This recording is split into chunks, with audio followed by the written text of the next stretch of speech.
there he is. So Horus is this falcon, because he can fly around and see everything, and he's also the eye of the Egyptians. And so it's like, he's like Marduk. He's eyes. He can see.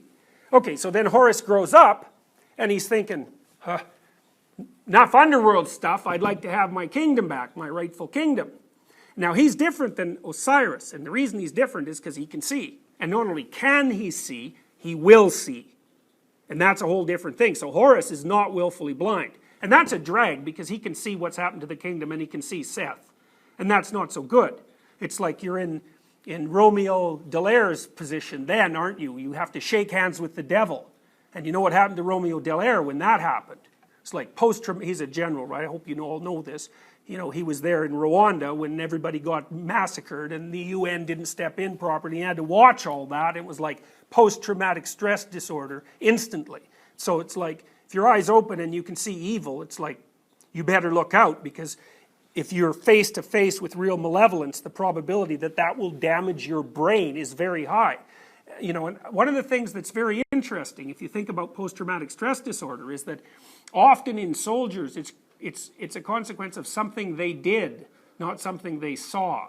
So they'll go out in the battlefield and they'll find out they're far more barbarous and cruel and destructive than they ever possibly imagined. And then how are they going to fit that into like corn-fed farm boy from Iowa scheme? You know, they can't do it. Poof, the whole structure's gone. It's very stressful to find that sort of thing out. And the people I've had in my practice who have had PTSD, it's almost always because they were subjected to some kind of malevolence. Like it was, they came face to face with something evil. And in one case, for example, I had a client whose boyfriend was going to rape her.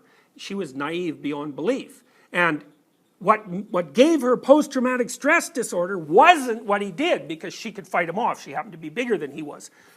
It was the look of malevolence on his face when he attacked her. That was enough. And she had severe psychosomatic symptoms for 4 years after that. She couldn't even sleep. Her whole body would vibrate.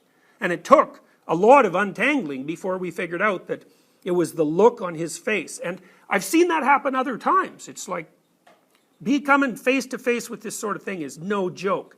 So Horus can see, but luckily he's a long ways from it, yeah? That's right. That's a net, hey? That's to put the chaos back in a net. One thing you might want to know about Hitler is that one day in World War I, he got a medal for bravery in World War I, by the way. So Hitler was all sitting around with his buddies in a trench, and he went off to relieve himself, and when he came back they were all dead, because a shell had landed right in the middle. And so that gave him the idea that he was saved for something special. And I can tell you, if that happened to you, you would feel, because what are your options? It's a horrible, chaotic, nasty place where brutal things happen at random. That's one option. Or you were saved because something special is waiting for you. It's like, it's a toss-up which of those two you're going to pick, but you're going to pick one of them.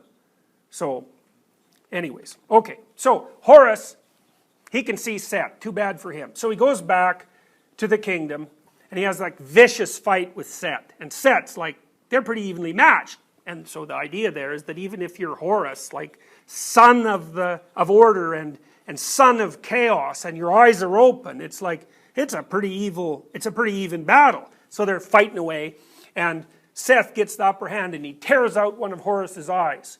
And then Horus, which is pretty damaging, you know, that's a drag to lose an eye. So his vision is damaged by his encounter with evil. But Horus keeps fighting, and eventually he prevails, and he gets the eye back, and he banishes Seth to the nether regions of the kingdom. It's like in The Lion King, where, you know, everything the light touches is the kingdom, and then there's the nether regions. That's where you send old Seth. So you can't get rid of him. Can't kill him. He's permanent. Because societies will always tend towards corruption. The best you can do is get the damn guy under control for a while. Okay, so now Horus has his eye. And you think, end of story. Pretty good story. You could animate that. He just slapped the old eye back in his head, you know, pick up the scepter, and he'd rule happily ever after. That isn't what happens. What happens instead is he keeps his eye, and he goes back to the underworld. And he finds Osiris's ghost down there, and it's sort of sitting there like this, you know, it's because it's all chopped up, and it, you know, it's a weird combination, because in one plane it's a chopped up body that's distributed everywhere, but down in the underworld it's like a ghost, a spirit. But it's not very animated. It's sort of in the land of the dead. like Pinocchio's father in The Whale. So what does Horus do? Well, he gives Osiris his eye.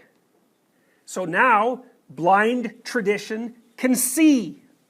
And then he takes his father, Osiris, back up to the surface, sort of, now they're a unit, arm in arm, so to speak.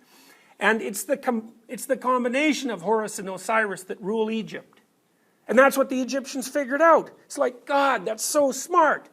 It's like, well, you need the traditions of the state, right? Because you need them. They're vital. They hold back chaos. You can't just let that go, because then in comes Seth and up comes the underworld. It's like, that's not good. You need that as a bulwark. But then it's old and kind of blind, and it's going to tend towards corruption and fall over of its own accord. So how do you solve that? And the answer is, you pay attention and you provide dead tradition with living sight. And if you do that, then you get to be the ruler of the state, the rightful ruler of the state. Now the Egyptians basically hypothesized, this took a long time, that the pharaoh also had an immortal soul. He was the only person who did. But the immortal soul was basically the combination of Horus and Osiris. So the Egyptians conceptualized that as something that was eternal. So, and it was the central eternal feature of sovereignty. It's so smart. And so as long as the pharaoh was a good Horus and Osiris at the same time, then he was the rightful sovereign. And he was reflecting something of the utmost value, and it was immortal. It's so smart. So what happened so interestingly, they call this the democratization of Osiris. So to begin with, in the Egyptian state, you could only use the Horus-Osiris symbolism if you were either the pharaoh to begin with, or at least a high-ranking aristocrat. But what happened as Egypt progressed, so to speak, as it developed across time, is that the right to use the symbolism that was the Horus-Osiris conjunction drifted down the dominance hierarchy. So at some point, all the aristocrats got to use it, never drifted down to like women or common people or slaves or anything like that. But, you know, hypothetically, the Jews came out of Egypt, and one of the things the Jews said that went beyond the Egyptians was that each person was capable, was ennobled in some sense by their potential relationship with the highest value. That was God. And when the Christians showed up, that was universalized. Everyone had it, even prostitutes and slaves. So it's so cool, because what happens is these societies get the idea of sovereignty laid out in this phenomenal heavenly drama, and they identify that with the thing that's at the top of the hierarchy, which is what they should do. But then what happens across time is everybody wakes up and thinks, oh, that's so interesting. It's characteristic of the pharaoh. It's characteristic of what should be sovereign. It's characteristic of what the highest value is. But it's actually characteristic of everybody. And it's almost impossible to overstate how important that is, because our whole conception of the idea of natural rights is predicated on the idea that there's something about you as an individual whose value is inviolable. So much that it doesn't even matter what you do. So if I see you brutally murder 20 people and there's 50 eyewitnesses and we know for sure you did it, you still have to be treated as if your central essence is of tremendous value, and you have to be given due process. The whole law bows down before that. And so then you think, well, do people believe this sort of Horus-Osiris combination and its relationship to what's ultimately valuable, and the fact that that's embodied in every person? It's like they certainly act like they believe it, and if they ever encounter a violation of that in practice, especially social practice, everybody's jumping up and down and complaining. It's like, you're trampling on my rights. What do you mean? Where'd those come from? What are they? And are they real or not? And if they're not real, well, then I can trample over them all I want, because they're not real. But if they, and then we can just have an argument about what human beings are like. But if they are real, and they're reflective of an underlying principle that's continually attempting to manifest itself in a sense from the bottom up, you better not break the rules, because you're really going against the cosmic order.